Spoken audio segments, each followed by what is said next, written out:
Hello. So day 11 of my video journal. I'm reading Jeremiah chapter 21 today.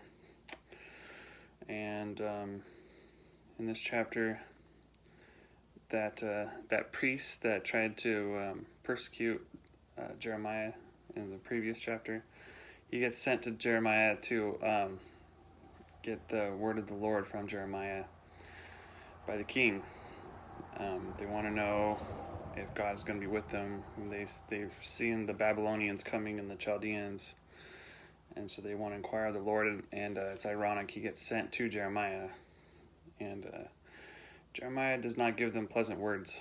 He doesn't tell them they're going to win. In fact, he kind of tells them the opposite, and he says that God has stretched his hand out against you, and those that are left in Jerusalem are going to be killed by either the fight, the battle, or by pestilence, or a famine.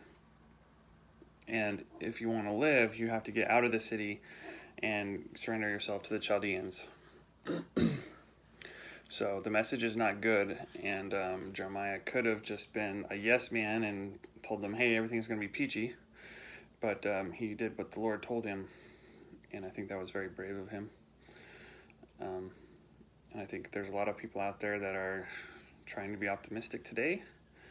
And I also think there's a lot of doomsayers out there, and they don't strike me as godly people, though.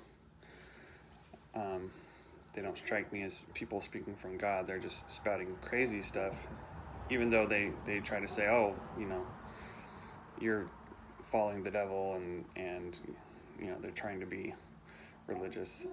They come off as crazy persons. Jeremiah's tone is completely different in this chapter. He doesn't sound like he's screeching at you. He's just telling you exactly what you asked from him. I think that's powerful.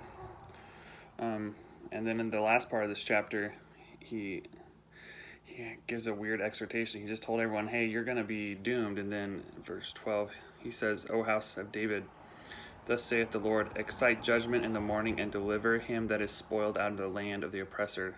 Let my fury go out like fire and burn that none can quench it because of the evil of your doings. So it sounds like he's telling them, hey, you need to do this. And it sounds like if they do it, they would be saved. But I think it's progressed too far.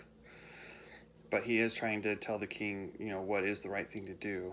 And that is to not oppress the poor and the needy. Spoiled is not like a spoiled rich person in this case. The spoiled is those that have been hurt. He tells the king to be just. So that's a good exhortation. I think we should all take that to heart. To be just. And it's God's justice, which is righteousness under God's law and not our own ideals.